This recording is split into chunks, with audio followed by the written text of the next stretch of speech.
et comment s'assurer de la bonne utilisation de ce crédit-là.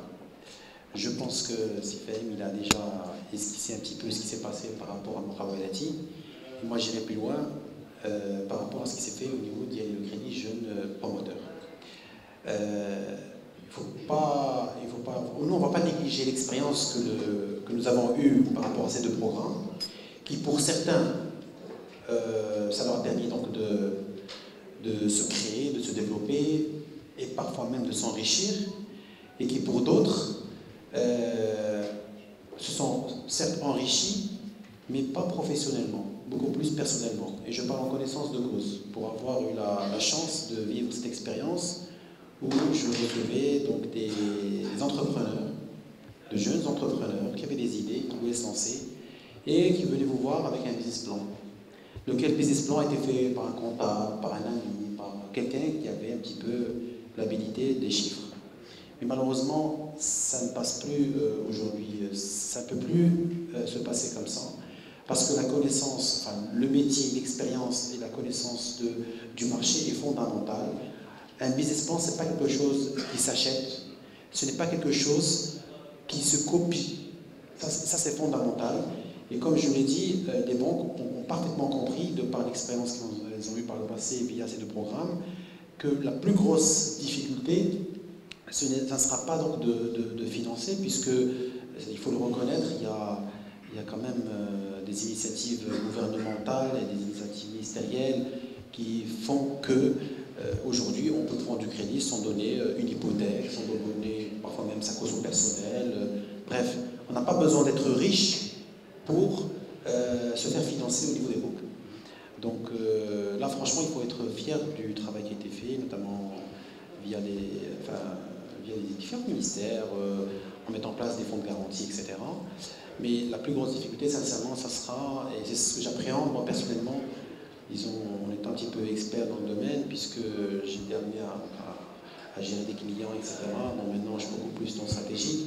Mais c'est comment dénicher le bon dossier et être fier de son accompagnement, parce que dans 2 ans, 3 ans, ben, ce ne sera plus une micro-entreprise, ça sera peut-être une TPE, ensuite une PME, une GE.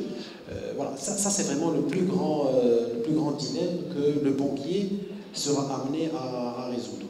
Alors, ce qui est certain, c'est qu'avec la dynamique qui est mise en place et surtout le positionnement en tout cas de la BMCE, c'est qu'on ira sur des formules de financement, bon, outre l'accompagnement financier dont j'ai parlé tout à l'heure, que j'ai introduit dans mon intervention, mais pour couvrir l'ensemble, et je dis bien l'ensemble des cycles de vie de l'entrepreneur. Donc je parle du jeune lauréat de l'université qui se présente au niveau de la banque, je parle de l'entrepreneur qui était dans l'informel et que nous avons accompagné pour l'aider à se structurer en optant d'abord éventuellement pour le statut d'entrepreneur, qui à mon sens est une très très bonne initiative, puisque cet entrepreneur-là, et on est fiers de l'avoir fait, on a été la première banque à mettre en place. C'est vrai que c'est un petit crédit, mais au moins on a osé le faire pour financer l'auto-entrepreneur. Donc bien entendu avec une assurance qui couvre les risques professionnels, etc. Voilà. Donc l'auto-entrepreneur, on le prend en charge via une forme de financement qu'on va évidemment exposer au grand public au moment opportun. Il y a la création de TPE aussi, il faut le dire, que ça aussi c'est un vrai dilemme. Aujourd'hui, créer une TPE et se faire financer, je suis désolé. Là, par contre, effectivement, certains banquiers ne vont pas l'aimer, ne vont pas l'apprécier. La plupart des banquiers ne savent pas faire. Voilà. Encore une fois, c'est une réalité qu'il n'y a pas lieu de se cacher. Voilà, quelqu'un qui lance son affaire, on est réticent, c'est un peu normal. Évidemment, si c'est le fils de telle personne a un patrimoine immobilier qu'elle donne en couverture du risque, ou des nantissements d'espèces de bons de caisse, etc., d'épargne, évidemment que le dossier est huilé. Et là, la banque, disons qu'elle ne prend aucun risque. Mais ça ne constitue pas la majorité. J'ai envie de dire c'est 1 pour 100 000 dossiers, ce genre de situation.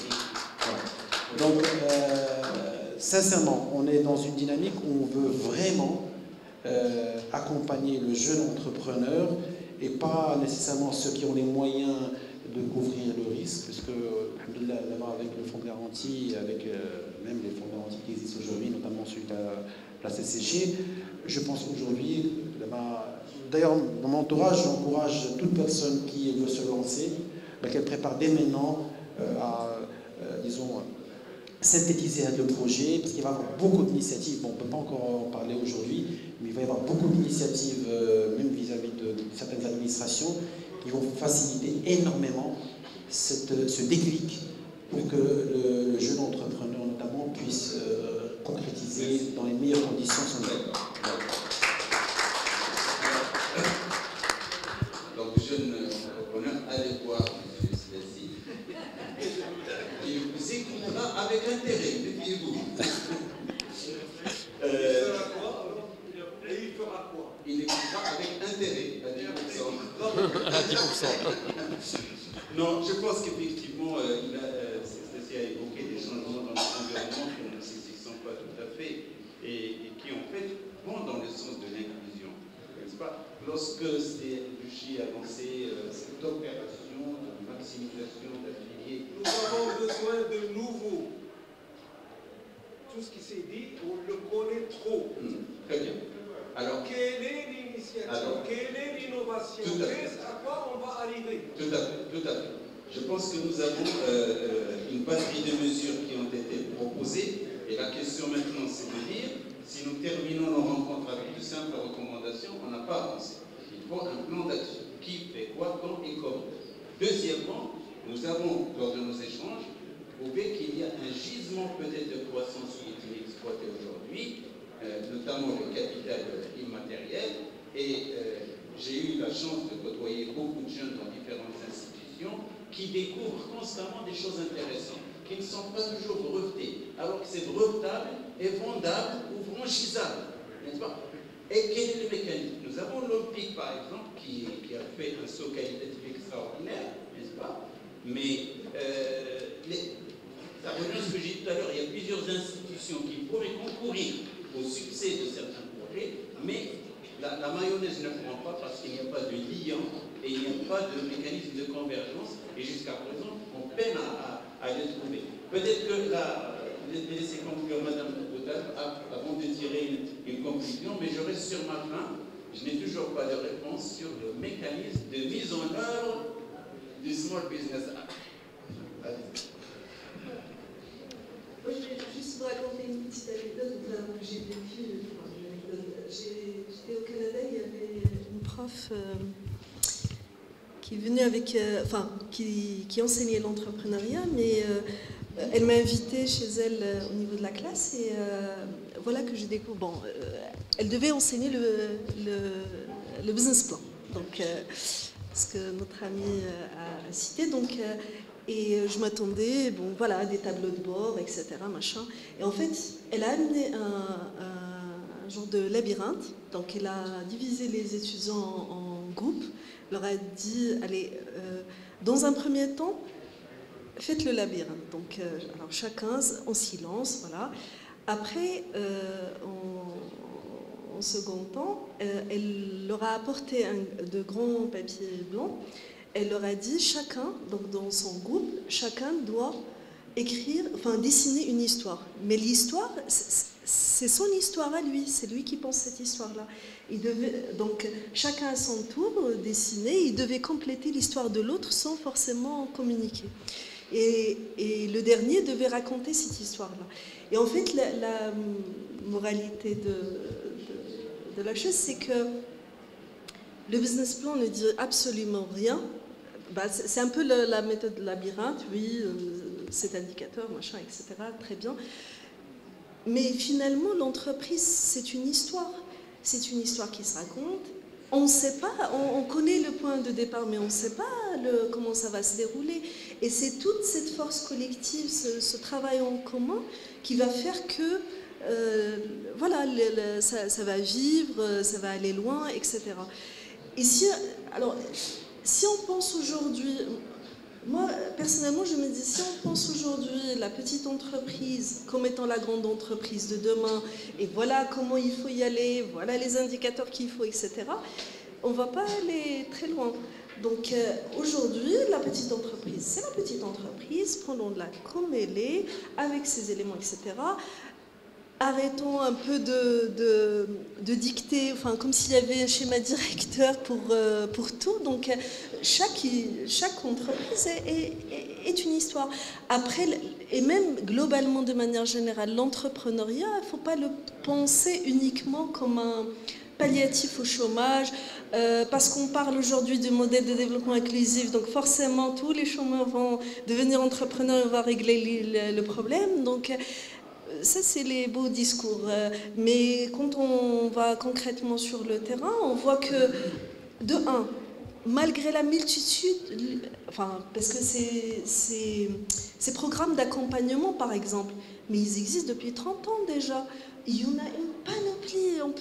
On n'a même pas besoin de regarder, de benchmarker ailleurs. On a tout ce qu'il faut. Mais quel est le souci? À travers l'étude d'ailleurs de Global Entrepreneurship Monitor, qu'est-ce qu'on voit? Seulement 26% des personnes qu'on a interrogées, alors déjà sur les 4 dernières années, on a accumulé 14 000 personnes interviewées, seulement 26% connaissent les mécanismes qui existent. Ça veut dire déjà, à la base, c'est un problème d'information. Après, quels sont les aspects? Si on veut amener les jeunes ou amener il va falloir réfléchir, pas uniquement, d'ailleurs ce qu'a dit M. Fahim, c'est tout à fait vrai dans le sens où il suffit aujourd'hui d'adopter une approche globale, intégrée. Le mot d'ordre, c'est la cohérence. Parce qu'il n'y a pas de cohérence, c'est désarticulé, c'est beaucoup de choses.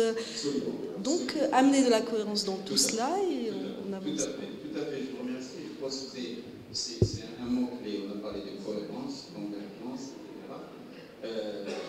Vous savez, j'ai débuté en évoquant les philosophes sélects, mais les philosophies apprennent beaucoup de choses. Hein.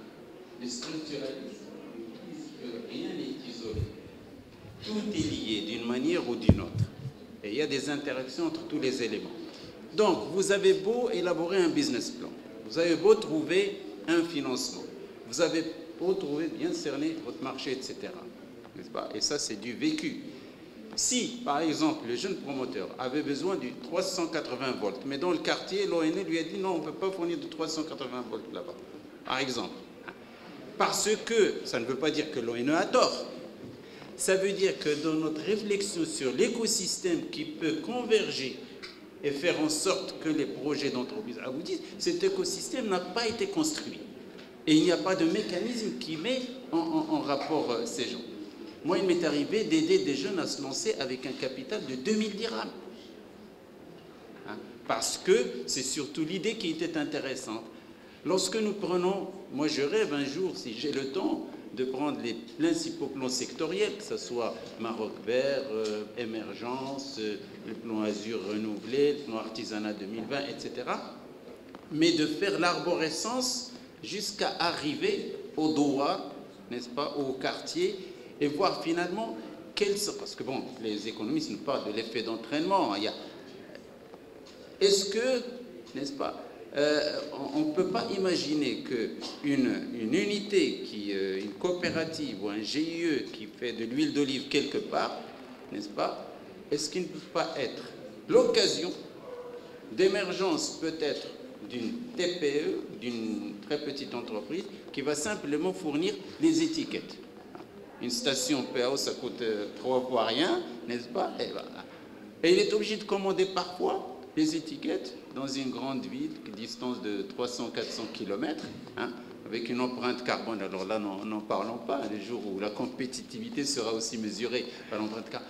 Nous avons encore une fois, excusez le vis repetita, un gisement, n'est-ce pas, encore inexploité, et nous avons un problème organisationnel qui est celui de la mise en cohérence, n'est-ce pas, des politiques publiques et des acteurs dans le cadre d'un écosystème. Donc peut-être que l'un des espoirs, hein, c'est de lancer tout de suite la réflexion sur l'écosystème, de façon à savoir qu'est-ce que nous pouvons demander à telle institution, Si on se contente simplement de l'informer sur les travaux des équipes de valeur qui ont travaillé sur le projet de Small Business, oui, mais so what?